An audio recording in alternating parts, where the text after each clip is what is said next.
ফাতিহা।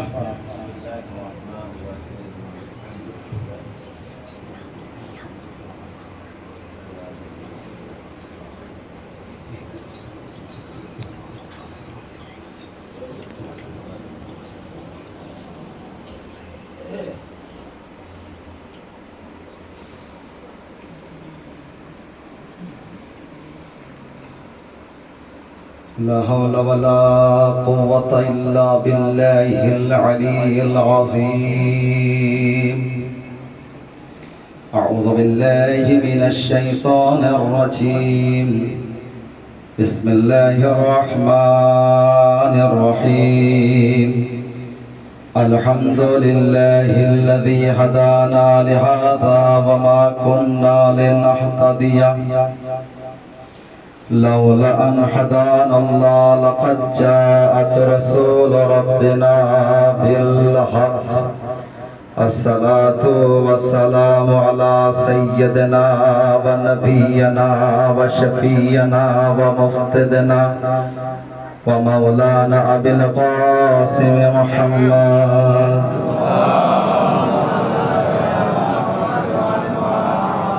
وآله الطيبين الطاهرين المعصومين لعنة الله على أعدائهم أجمعين من يوم هذا إلى قيام يوم الدين. أما بعد فقد قال سبحانه وتعالى وتبارك في كتابه المبين.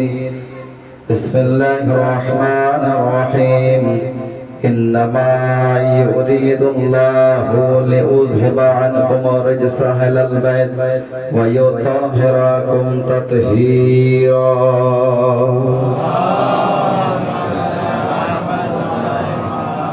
بسم الله الرحمن الرحيم. اللهم كل وليك الحجة بن الحسن صلواتك عليه وعلى آبائه في هذه الساعة وفي كل ساعة وليا وحافظا وقائدا وناصرا ودليلا وعينا حتى تسكنه وارزقا طوعا وتمتعه فيها طويلا.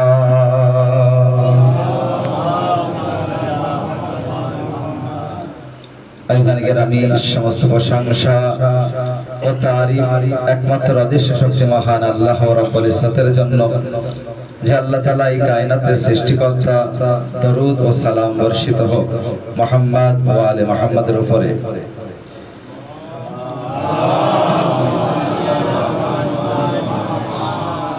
যদি কারোর বসতে অসুবিধা হয়, ভেতরে জায়গা আছে, আপনারা ভেতরে যেতে পারেন। এই ঘরে অনেক জায়গা আছে, যদি কেউ ভেতরে যেতে চায় আপনারা যেতে পারেন। আলিম ভাই ওখানে কষ্ট করে বসে আছেন, ভেতরে জায়গা আছে, ভেতরে আছে, আসুন। আওয়াজ বলেন নারায়ে সালাওয়াত।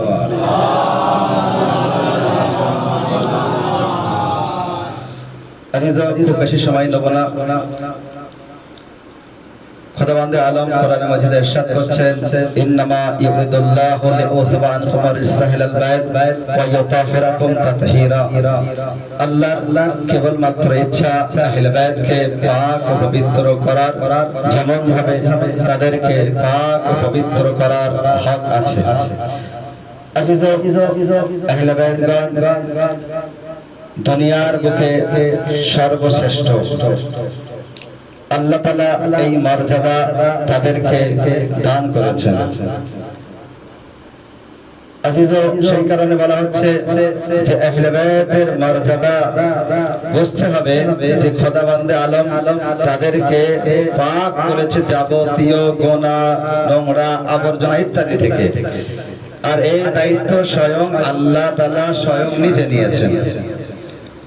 অর্থাৎ এখান থেকে বুঝতে হবে যে আহলে বাইত যে পাক, পবিত্র, নিষ্পাপ বা মাসুম।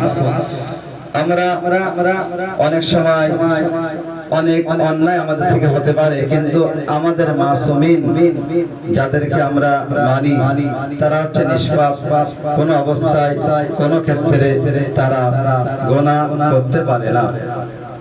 এবং আল্লাহ তাআলা তাদেরকে এমন মর্যাদা দিয়েছে, দুনিয়ার বুকে শ্রেষ্ঠ নিজে নিজের জামানায় প্রত্যেকটি ইমাম আমাদের চাই শিক্ষার দিক থেকে হোক, ইলমের দিক থেকে হোক, সাখাওয়াতের দিক থেকে হোক, ধৈর্যের দিক থেকে হোক, সাখাওয়াত এবং বাহাদুরি সুজাআতের দিক থেকে হোক, যাবতীয় দিক থেকে দেখা যায় যে আহলে বায়তগণ হচ্ছে শ্রেষ্ঠ। এনাদের থেকে শ্রেষ্ঠ আর কেউ নাই। এবং আল্লাহ তাআলা এনাদেরকে ফজল দান করেছে, এনাদের দ্বারা ফজল কেউ দেখিয়েছে, নিজের যে ফজল। আল্লাহ আদিল আছে, আল্লাহ আদিল। এবং এই যে চন্দ্র সূর্য নিজের টাইমে ওঠে, নিজের টাইমে আবার ডুবে যায় প্রত্যেক দিন, আমরা দেখতে থাকি, এটা হচ্ছে আল্লাহর আদল। কিন্তু আল্লাহ তাআলা এই আহলে বায়তের মাধ্যমে নিজের ফজলকে দেখিয়েছে অনেক জায়গায়, অনেক ক্ষেত্রে। দেখুন যে হিরে, দুনিয়ায় যে হিরে তৈরি হয় কিভাবে তৈরি হয়, তো বলছে বৈজ্ঞানিকরা, বুদ্ধিজীবীরা, তারা বয়ান করছে হিরে তৈরি হতে কোটি কোটি বছর লেগে যায়। কোথা থেকে তৈরি হয়? কয়লার খনিতে। একটা কয়লা, যখন কিছু কয়লা একটা স্থানে থাকে, যখন কোটি বছর, তার থেকেও বেশি, কম নয় বেশি বছরে একটা স্থানে থাকে, তারপরে পাথর তৈরি হয়, তারপরে গিয়ে তার থেকে হিরে তৈরি হয়। মানে কতটা সময়ের ব্যাপার বুঝতে পারছেন যে একটা হিরে তৈরি করতে কতটা সময় লাগে। দুনিয়ায় যারা বৈজ্ঞানিক, যারা বুদ্ধিজীবী, যারা শিক্ষিত, তারা সবাই জানে। এবারে দেখুন, যখন সৈয়দে সাজ্জাদ সালামুল্লাহ আলাইহা ঘটনা অনেক পাওয়া যায়, যেমন বয়ান করছে একদা মাওলানা সৈয়দে সাজ্জাদ মসজিদে যাচ্ছে, যেতে যেতে নিজের পিছনে তাকে দেখলো একজন সাহাবী, সেও পেছনে পেছনে আসছে। যখন আসলো, মসজিদে আসলো, মাওলানা নামাজ পড়লেন। আমাদের চতুর্থ ইমাম মাওলানা হুসাইন ইবনে আলীর সন্তান যাইনুল আবেদিন আলাইহিস সালাম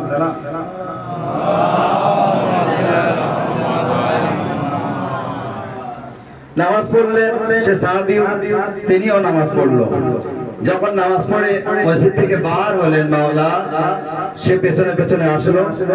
আসার পরে বলতে লাগলো, মাওলা আমি খুব খুব অভাবগ্রস্ত, ঋণে আমি ডুবে গিয়েছি, অনেক ঋণ হয়ে গিয়েছে, অভাব অনটন অনেক বেড়ে গিয়েছে, বাড়িতে কিছুই নেই। মাওলা আমার কি রুজি আছে ভাগ্যে? এই অবস্থা কিভাবে হলো? মাওলার সঙ্গে নিজের কথা বয়ান করছে যে আমি অনেক অভাবগ্রস্ত, ঋণে ডুবে গিয়েছি, কিছু নেই, বাড়ি রান্নার জিনিসও নেই, কিছু নেই। মাওলা কিছু বললেন না, শুনলেন। অবশেষে মন খারাপ করে কি করলো? নিচে বসে পড়লো। যখন নিচে বসে পড়লো, তখন মাওলা বললো, একবার তোমার দামানকে ফাইলাও, তোমার কোছর আমাদের যে ভাষায় বলে, সেটা পাতো তুমি। যখন পাতলো, কি করলো? মাওলা মাটি নিল, মাটি নেওয়ার পরে তার কোছরে দিল। বলছে দেখো কি আছে? বলছে মাওলা মাটি। বলছে ভালো করে দেখো কি আছে। তারপরে যখন দেখছে সে আর মাটি নেই, সে হিরে মুক্তোর পরিণত হয়ে গিয়েছে। আর এখানে জিজ্ঞেস করা হলো, এটা কিভাবে সম্ভব? মাওলা আমার ভাগ্যে তো রুজি ছিল না, আর এটা কিভাবে হলো? তো বলছে দেখো, ওটা তোমার আদল, যেটা দুনিয়ায় যেটা দেখা যায় কয়লার খনিতে কোটি কোটি বছর থাকার পরে কয়লা পাথর হয়, তারপরে সেখান থেকে হিরে তৈরি হয়। আর এটা হচ্ছে আমাদের হাজার আছে, এটা আল্লাহ আমাদেরকে দান করেছে। সালাওয়াত।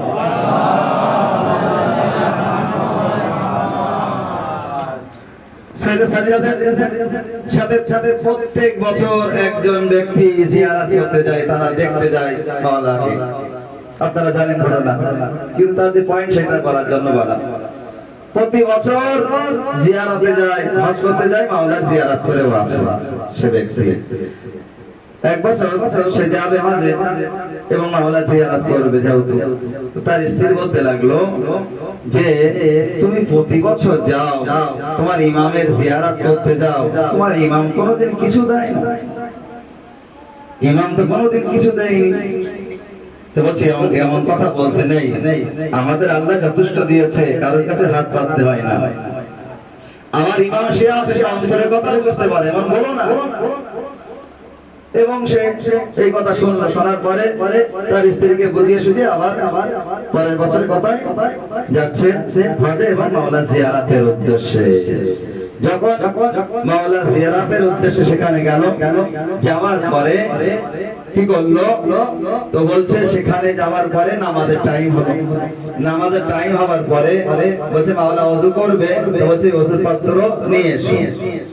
সে নিয়ে আসলো, বলছে আমার হাতের উপরে তুমি পানি ঢালো। সে এক ব্যক্তি কি করলো, পানি ঢাললো। একবার যখন পানি ঢাললো, বলছে নিচে দেখো কি আছে, বলছে পানি। বলছে ভালো করে দেখো কি আছে। যখন ভালো করে দেখছে সে আর পানি নেই, হিরে মুক্তে পরিণত হয়ে গিয়েছে। বলছে যাও আমার কানিজকে এটা ধুয়ে দেবে। আজিজান ইকরামি, সে বুঝতে পারলো যে আমার স্ত্রীর কথা মাওলা মদিনায় বসে শুনে নিয়েছে। আজিজান আমাকে বলো মাওলা এটা কি আছে, তো মাওলা বলবে দেখো আরে এটা আমাদের ফজল আছে যেটা খোদা দান করেছে। সালাওয়াত।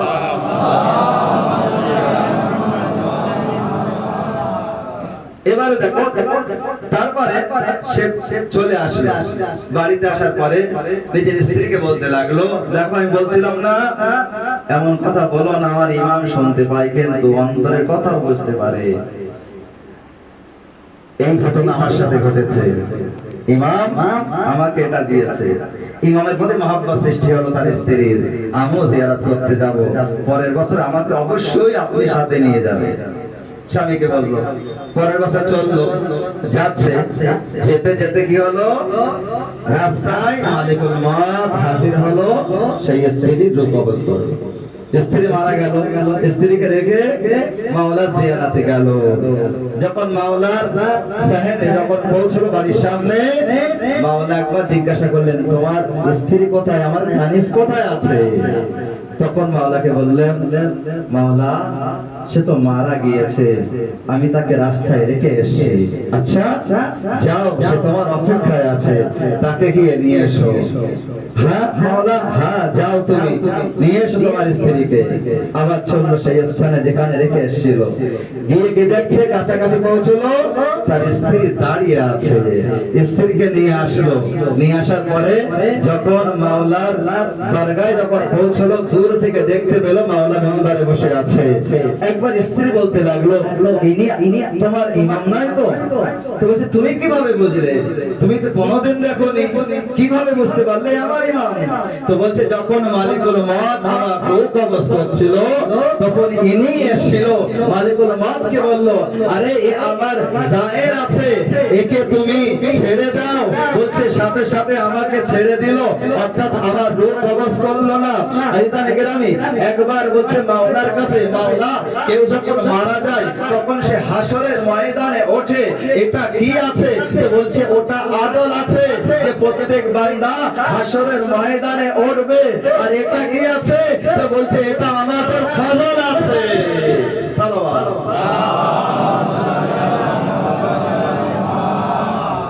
এটা আমাদের ফজল আছে, এটা আল্লাহ দান করেছে। মাওলা হোসাইনের বিখ্যাত ঘটনা আপনারা জানেন। যখন রাহিব মন খারাপ করে সিঁড়ি দিয়ে নামছে, মাওলা হোসাইন সিঁড়ি দিয়ে উঠছে। কি ব্যাপার, কি হয়েছে রাহিব? তো বলছে নানার কাছে এসেছিলাম, আপনার আমার ভাগ্যে কোনো সন্তান আছে কি না। নানা কি বললো? নানা বললো আমার ভাগ্যে সন্তান নেই। আচ্ছা চলো নানার কাছে। নানা যান, আপনি কি বলেছেন? তো বলছে এর ভাগ্যে সন্তান নেই। মাওলা হোসেন বললেন, নানা যান, এর ভাগ্যে একটি সন্তান আছে, একটি সন্তান দিলাম। বলছে হোসাইনের ভাগ্যে সন্তান নেই, বলছে দুইটি দিলাম। হোসাইনের ভাগ্যে সন্তান নেই, তিনটি দিলাম। এইভাবে 7টি সন্তান রাহিবকে দান করলেন। এবং তখন রাহিব বলতে লাগলো, দেখো আমার ভাগ্যে তো কোনো সন্তান ছিল না, এটা কি আছে? একবার আল্লাহ নবীকেও বললো এটা কি আছে? তো একবার বলতে লাগলো, শোনো, ওই যে ওর ভাগ্যে যেটা ছিল ওটা হচ্ছে আদল, যেটা হোসাইন দিয়েছে এটা হচ্ছে ফজল। সালাওয়াত আলা মুহাম্মদ।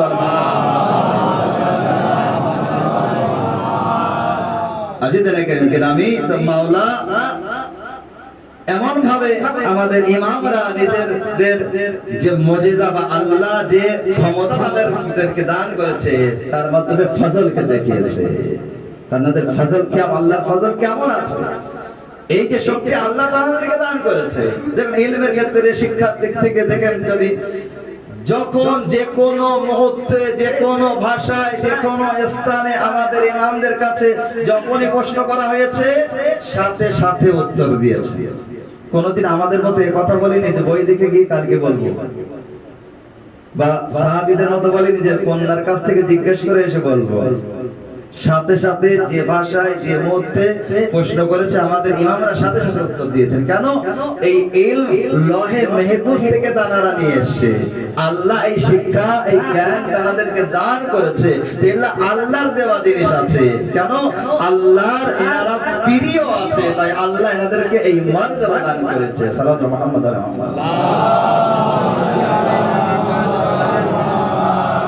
আছে জানিগের আমি তো মাসুমিন কে আছে তাদের মর্যাদা বুঝতে হবে। কারবালায় দেখো, কারবালায় যে স্থান আছে, যে জায়গা আছে, 6টি দেশের বিখ্যাত বিখ্যাত বলছে ইঞ্জিনিয়ার, স্কোপ ইঞ্জিনিয়ার, তারা রিসার্চ করলো এবং কারবালার জমিনকে মাপলো। তার ভিতরে আমেরিকা আছে, কানাডা আছে, আর অন্যান্য দেশ আছে। 6টি দেশের বিখ্যাত বিখ্যাত স্কোপ ইঞ্জিনিয়ার তারা কি করলো? কারবালার জমিনকে মাপলো। মাপার পরে বলতে লাগলো, শুধু যদি মাওলা হোসেন ও গাজী আব্বাসের হারাম বাদে যত ঘর আছে যদি সব ফেলে দেওয়া হয়, শুধু ময়দান করা হয়, তা বলছে একসাথে 18 লক্ষ লোক এখানে ধরবে। কত লোক? 18 লক্ষ লোক সেখানে ধরবে। এই যে বৈজ্ঞানিকরা বা স্কোপ ইঞ্জিনিয়াররা তারা কি করলো? রিসার্চ করে মেপে তারপরে বললো, কিন্তু এটা আমাদের মতো সাধারণ ব্যক্তি নয়, তারা বড় বড় ইঞ্জিনিয়ার, তারা মেপে কি বলছে? এটা এমন জায়গা, এখানে 18 লক্ষ লোক একসাথে একত্রিত হতে পারবে, এখানে ধরবে, তার বেশি এখানে ধরার জায়গা নেই। কিন্তু আল্লাহরে হুসাইনের মর্যাদা, হুসাইনের সম্মান কেমন দিয়েছে। তো বলছে আমরা যখন দেখি এই যে আরবাইনে যখন কারবালায় যাচ্ছে, 18 লক্ষ নয়, 18 লক্ষ পার হয়ে যাচ্ছে, 50 লক্ষ, 1 কোটি, 1.5 কোটি, 2 কোটি, 3 কোটি পর্যন্ত পৌঁছে যাচ্ছে। গ্রামী যদি মাওলার কাছে জিজ্ঞাসা করা হয়, মাওলা এটা কি আছে, এখানে দুনিয়ার স্কোপ ইঞ্জিনিয়াররা তারা রিসার্চ করে মেপে বলছে এখানে 18 লক্ষর বেশি এখানে লোক ধরবে না, কিন্তু এটা আমরা কি দেখতে পাচ্ছি? আরে এখানে একসাথে কোটি কোটি লোক এখানে ধরে যাচ্ছে, এর কারণ কি? কি রহস্য আছে? তো মাওলা বলবে, শোনো, ওই যে স্কোপ ইঞ্জিনিয়াররা তারা যেটা বলেছে এটা আল্লাহর আদল আছে, আর যেটা আমরা দেখাচ্ছি এটা হচ্ছে ফজল আছে। সাল্লাল্লাহু মুহাম্মাদ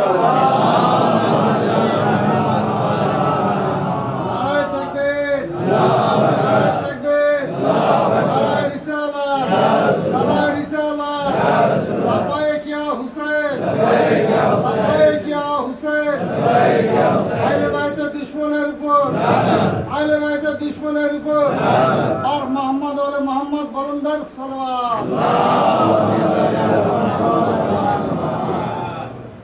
মাওলা আলীর উপবাদের সময় বলছে একজন ব্যক্তি আসলো, আসার পরে মাওলার কাছে বলছে, মাওলা আমি একটা অন্যায় করে ফেলেছি। কি অন্যায়? আমি চুরি করে ফেলেছি, মাওলা আমাকে পাক করুন। যখন মাওলার কাছে গেল, মাওলা বললেন, আচ্ছা তুমি দুনিয়ায় শাস্তি পেতে চাও? হ্যাঁ, যাতে আখিরাতে আমার কোনো শাস্তি না হয়। মাওলা আপনি যে শাস্তি দিতে চান আমাকে দেন, আমাকে পাক করুন, মুক্ত করুন আমাকে। একবার মাওলা হুকুম দিলেন, চুরির শাস্তি কি? আঙুল কাটতে হবে। বলছে এর আঙুল কেটে দাও। আঙুল কাটছে, মাওলার দিকে তাকিয়ে আছে মহব্বত। এরপরে মাওলার প্রতি মহব্বত সৃষ্টি হয়েছে অনেক, তো মাওলার দিকে তাকিয়ে আছে কেন? সে অনুভূত হয়েছে আমি ভুল করেছি। মাওলার মহব্বত তাকে সেই মাওলার কাছে নিয়ে এসছে যে আমাকে মাফ যদি করতে পারে মাওলাই মাফ করতে পারবে, এর মাধ্যমে আমি আখিরাতে আযাব থেকে বেঁচে যাব। তো মাওলা যখন হুকুম দিল আঙুল কাটছে, মাওলার দিকে তাকিয়ে আছে, মাওলার দিকে তাকিয়ে আছে। যখন আঙুল কাটা হয়ে গেল মাওলার প্রশংসা করছে, প্রশংসা করতে করতে যখন বাইরে যাচ্ছে, একবার যখন বাইরে চলে গেল দরজার, মাওলা হুকুম দিল ওকে ডাকো। সে আসলো, আসার পরে কি করলো, তার আঙুলকে আবার সেই আঙুলের জায়গায় লাগালো, লাগার পরে মাওলা একবার মাস করে দিল, বুলিয়ে দিল হাত, সাথে সাথে আঙুল জোড়া লেগে গেল। একবার সেই ব্যক্তি বলতে লাগলো মাওলা, আরে যদি আঙুল কাটার যদি জুড়ে দেওয়ারই ছিল তাহলে কেন কাটা হলো? তখন মাওলা বললেন ওটা ছিল আদল, এটা হলো আমাদের ফজল। সালাত মুহাম্মদ ওয়া আলা মুহাম্মদ। এটা হলো ফজল, এটা আল্লাহ দান করেছে আমাদেরকে। তো মাওলা দেখুন কারবালার কথা বলছিলাম, যে কারবালায় দেখুন কোটি কোটি লোক সেখানে একত্রিত হচ্ছে, তাদের খাওয়া দাওয়া কিভাবে হচ্ছে? যদি রুটি খায় 3-3.5 করে রুটি খায় তাহলে কত হবে? 3 কোটি যদি লোক হয়, কম করে ধরি কত হবে? 3-9 কোটি রুটি বানানোর জন্য চুলো কতটা বানানো দরকার পড়বে? পুরো এলাকা বানানো পড়বে না? বলছে রুটি আসছে, রুটি দিচ্ছে, সব দেখা যাচ্ছে, কিন্তু কোথা থেকে আসছে এই হিসেব কারোর মাথায় আসছে না। আমি বলবো শোনো, আরে হয়তো এই রুটি সেখান থেকে আসছে যেখান থেকে পিৎজার জন্য রুটি এসেছিল। সাল্লাল্লাহু মুহাম্মদ ওয়া আলা মুহাম্মদ। তাই তো আল্লাহ বলছে হোসেন আমি তোমাকে এমন মর্যাদা দান করব না কোন নবীকে দান করেছি, না কোন ওলিকে দান করেছি, না কোন ওসিকে দান করেছি। হাসান হোসেনের ভিতরে বয়ান করছে এত মর্যাদা দান করব অন্য কাউকে দান করিনি। এর কারণ কি? তুমি এমন কুরবানি কারবালার ময়দানে পেশ করেছো না কেউ এর আগে পেশ করতে পেরেছে আর না পারবে। তাই তোমাকে যতই মর্যাদা দান করা হোক না কেন এটা কম আছে। আল্লাহু আকবার। তো মাওলা হোসেন কে আছে তাকে জানতে হবে, বুঝতে হবে। আহলে বাইত কে আছে তাকে জানতে হবে, বুঝতে হবে। যাদের ফজাইল বয়ান করলে দিন রাত শেষ হয়ে যাবে, তাও তাদের ফজাইল শেষ হবে না। আজাদারও সেই হোসেন ইবনে আলী আমরা আজাদার আছি। 2 মাস 8 দিন হতে চলেছে আমরা মাওলার আজাদারি করছি। ব্যাস আর 2-3 দিন বাকি আছে। এরপরে জানি না আগামী বছর আবার এই আজাদারি পাবো কিনা। আমরা 2 মাস 8 দিন হতে যাই, মজলিস শুনেছি, অনেক অনেক মাওলানা থেকে মসজিদ শুনেছি। এবারে আমাদের দেখতে হবে আইয়ামে আজাদ পরে আমাদের ভিতরে পরিবর্তন এসছে কিনা। যদি পরিবর্তন আসে তাহলে কামিয়াব আমরা, তা না হলে আমরা আফসোস করা ছাড়া কিছুই করতে পারবো না যখন আমাদের মত বা মৃত্যু আসবে। আজিজ আমরা আহলে বাইতের চাহিদাওয়ালা, যখন মজলিস হয় এই মজলিসের নসিহত যেগুলি হয় অবশ্যই তার উপরে কম বেশি আমল করার চেষ্টা করা দরকার আমাদের। এবং আগামী দিন থেকে গত বছর থেকে বা আইয়ামে আজার আগে যেমন ছিলাম পরে কিন্তু আমাদের ভিতরে পরিবর্তন আনতে হবে। এই চেষ্টা সবার ভিতরে থাকা দরকার। নামাজ পড়তাম না, নামাজ পড়বো। বিভিন্ন গুনাহ করতাম, গুনাহ আর করবো না। বিভিন্ন ওয়াজিবাতের উপরে আমল করতাম না, এবারে আমল করব। তবেই তো কামিয়াব আমরা, দুনিয়া ও আখিরাতে আমরা সফল হব। ব্যাস আজকের মজলিস সেই উপলক্ষে এই মজলিসের আয়োজন। যদিও শেষের দিন করা হয় 8 রবিউল আউয়াল। তো আজকের দিনে যেহেতু খালি আছে বলে সেই দিনই আজকের দিনে রাখা হয়েছে। ব্যাস, আপনাদের আর কষ্ট দেব না, অনেক সময় ধরে আপনারা ধৈর্য ধরে আছেন। ব্যাস, দুঃখিনী মা ফাতেমা জাহেরা সালামুল্লাহ আলাইহাকে পুরস্কার দিতে হবে।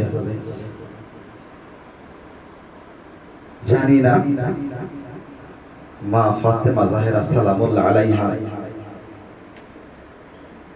এখানে কোন মায়ের পাশে বসে আছে। দক্ষিণী মা ফাতেমা জাহেরা যেখানে ফারসে আযান বিছানো হয়, সকলের আগে এসে ফারসে আযায় বসে অপেক্ষা করেন কখন আমার বেটা হুসাইনের মজলিস শুরু হবে। এবং মজলিস শেষ হওয়ার পরে সবাই যখন চলে যায়, সবার শেষে সেই স্থান থেকে দক্ষিণী মা ফাতেমা জাহেরা যায়। আসাদারানে মাসলামে কারবালা 2 মাস 8 দিন হতে যায়। হে বিবি, আমাদের চোখের অস্ত্র এখনো শেষ হয়নি, আমাদের যুবকরা এখনো মন খুলে মাথম করতে পারেনি, আমরা এখনো মন খুলে চোখের অস্ত্র যেমন ভাবে ঝরানো দরকার, যেমন ভাবে তোমার লালের উপরে কাদা দরকার, আমরা কাঁদতে পারিনি। জানি না আগামী বছর এই মজলিস, এই আযাদানি আমাদের নসিব হবে কিনা। উলামায়ে কেরামরা বারবার বলছে, ওই কারণে যখন এই মজলিস শুনবে জীবনের শেষ মজলিস মনে করে শুনবে এবং দক্ষিণী মাকে পুরস্কার দেবে। আযাদানে মুসলিমে কারবালা যখন এই আসররা যখন আযান হলো, আযাদারও মদিনায় আসছে। একবার ভাবুন যে কাফেলা মদিনা থেকে গিয়েছিল, সবাই ছিল সাথে, হুসাইন ছিল, আলী আকবর ছিল, কাসিম ছিল, আনো মোহাম্মদ ছিল, এমনকি দুধের শিশু আলী আসগারও ছিল। আজকে যখন কারবালা থেকে মদিনায় সেই কাফেলা ফিরছে, কেউ নেই, না হুসাইন আছে, না আলী আকবর আছে, না আব্বাস আছে, না কাসিম আছে, না মুহাম্মদ আছে। যখন মদিনার দেওয়াল দেখা যাচ্ছে, একবার উম্মে কুলসুম বলতে লাগলো, হে মদিনা, নানার মদিনা, মদিনা তো জান্নাতুনা লা তাকবিলা লা তাকবিলিনা, মদিনা, নানার মদিনা, আমাদের তুমি কবুল করো না। জনাবে সাহেব একবার বলতে লাগলো সাইয়েদ সাজ্জাদকে, বেটা সাজ্জাদ, আমি আর মদিনায় যেতে চাই না, মদিনায় কি মুখ নিয়ে ফিরে যাব, এখানে খেমা লাগাও, এখানেই থেকে যাব, যতদিন বাঁচব মদিনায় যেতে চাই না। বেটা এখানে খেমা লাগাও। সাইয়েদ সাজ্জাদ কিভাবে মানা করবে? জনাবে যায়েনব যা বলেন সাইয়েদ সাজ্জাদ তাই শুনেছেন। এর আগে জনাবে যায়েনব বলেছেন, বেটা কারবালায় আগে যাব, তারপর মদিনার দিকে। কারবালায় আগে গিয়েছে, এখন বলছে আমরা মদিনায় যাব না। মাওলা হাসান কিছু বললেন না, একবার ভাবলেন যদি বড়রা এসে বলে তখন ফুপি মানা করতে পারবে না। বাশিরকে বলল, যাও তুমি আলম নিয়ে যাও, মদিনায় গিয়ে সংবাদ দিবে হুসাইনের কাফেলা ফিরে এসেছে। আলম নিয়ে গেল কোথায়? মদিনায়। যখন আলম নিয়ে আওয়াজ দিতে দিতে যাচ্ছে, বাশির, হে মদিনাবাসী, হুসাইনের কাফেলা ফিরে এসেছে। হে মদিনাবাসী, হুসাইনের কাফেলা ফিরে এসেছে। বলছে বাশির নিজেই বয়ান করছে, যে রাস্তায় দেখলাম কিছু যুবক আছে, তারা আমার কথা শুনে দাঁড়িয়ে গেল, শুনলো, তারপর নিজেরাই বলতে লাগলো, আরে হুসাইনের কাফেলা এসেছে, মানে আমাদের বন্ধু আলী আকবর ফিরে এসেছে, চলো যাই।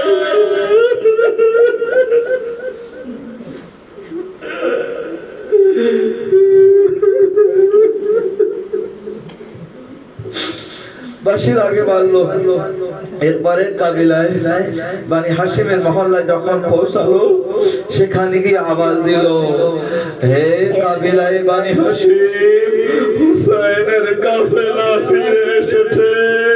বলছি একবার আওয়াজ দেওয়ার সাথে সাথে এক কন্যা কি করলো, সাথে সাথে দরজা খুললো, সামনে বার হলো। আবার আওয়াজ দিল, হে মদিনাবাসী, আরে হুসাইনের কাফেলা ফিরে এসেছে। মনে হয় সে এই আওয়াজের অপেক্ষায় ছিল, এই খবরের অপেক্ষায় বসেছিল। কে জানেন, সে আর কেউ নয়, আলী আকবরের বোন সোগরা, যে আলী আকবরের পায়ের নিশানার পাশে বসে রোজ কাঁদতো, ভাই আলী আকবর কবে ফিরবে, বোনকে নিয়ে যাবে কবে?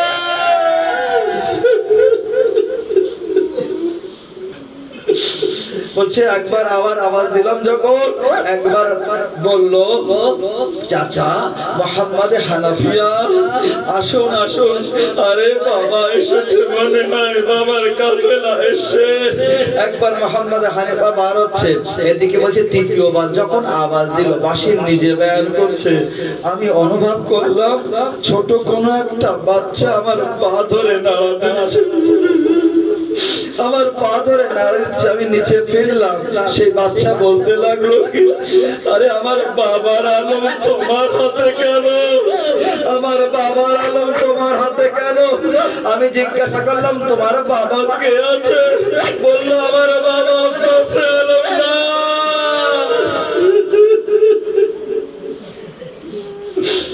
বলছে যাও, তোমাদের বড়রা আসছে, তাদের সঙ্গে এসো। মোহাম্মদ হানিফা একবার কি করলো, সবাইকে সাথে নিয়ে আসলো। মদিনার যখন বাইরে আসবে, দূর থেকে দেখতে পেল সেই খেমা লাগানো আছে কিছু, এবং যখন দেখতে পেল কালো আলম সব লাগানো আছে, কালো পর্দা লাগানো আছে। একবার মোহাম্মদ হানাফিয়া নিজের বুকে হাত মেরে কাঁদতে লাগলো, ওয়া হুসাইনা, ওয়া হুসাইনা। আরে আপনি কাঁদছেন কেন? বলছে কালো আলম দেখে বোঝা যাচ্ছে হুসাইন আর ফিরে আসেনি। আচ্ছা দাঁড়ো একবার। তারপরে যখন পৌঁছলো সেই খেমার কাছে, সেখানে গিয়ে বলতে লাগলো, আমার বোন জাইনাব কোথায় আছে, জাইনাব কোথায়? কেউ একজন বললো ওই খেমার ভিতরে আছে। মোহাম্মদ হানাফি একবার সেই খেমায় গেল, পর্দা উঁচু করে যখন দেখলো, কি করলো, এক বৃদ্ধাকে দেখতে পেল। সাথে সাথে বলল, বিবি হে জাইফা, বৃদ্ধা আমাকে ক্ষমা করবে বলে চলে আসতে যাবে। একবার সেই বৃদ্ধা বলতে লাগলো, ভাই মোহাম্মদ হানাফিয়া, আরে বোনকে চিনতে পারছো না? আমি তোমার বোন জাইনা।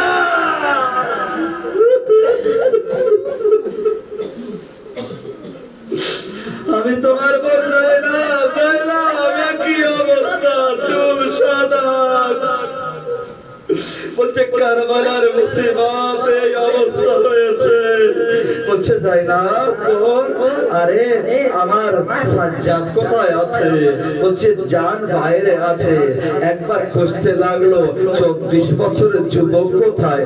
একবার এদিকে দেখে, একবার ওদিকে দেখে, কাউকে পায় না যে 24 বছরের যুবক কেউ আছে। বলছে একজনকে দেখতে পায়, মনে হচ্ছে 70 বছরের কোন বৃদ্ধা, চুল সাদা, দাড়ি সাদা, কোমর ঝুঁকে গিয়েছে। একবার গিয়ে বলতে লাগলো, হে বৃদ্ধ, আরে বলো তো আমার সাজ্জাদ কোথায় আছে? একবার সৈয়দ সাজ্জাদ বলছে, চাচা আমি আপনার সাজ্জাদ। একবার যখন এই কথা শুনলো, গলা জড়াতে গেল। আরে সৈয়দ সাজ্জাদ বললো, চাচা বলছে কেন? ওতে গলা অনেক জখম আছে, কাটাওয়ালা তোর এই গলায় দেওয়া হয়েছিল, আমার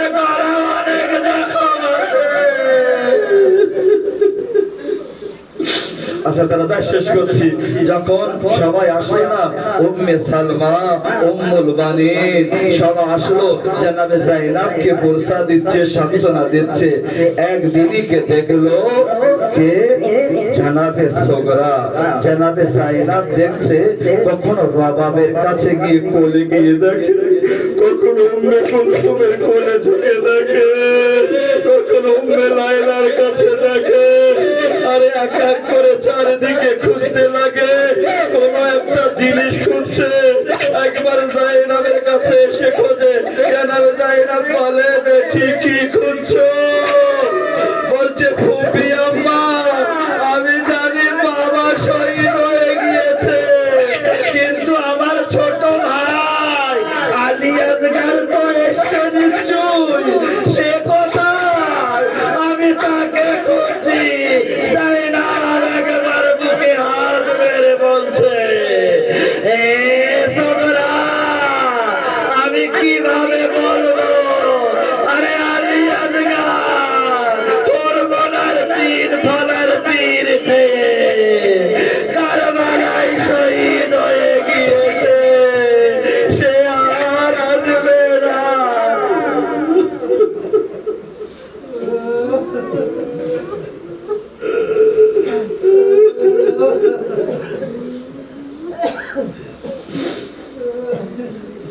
ইন্না লিল্লাহি ওয়া ইন্না ইলাইহি রাজিউন।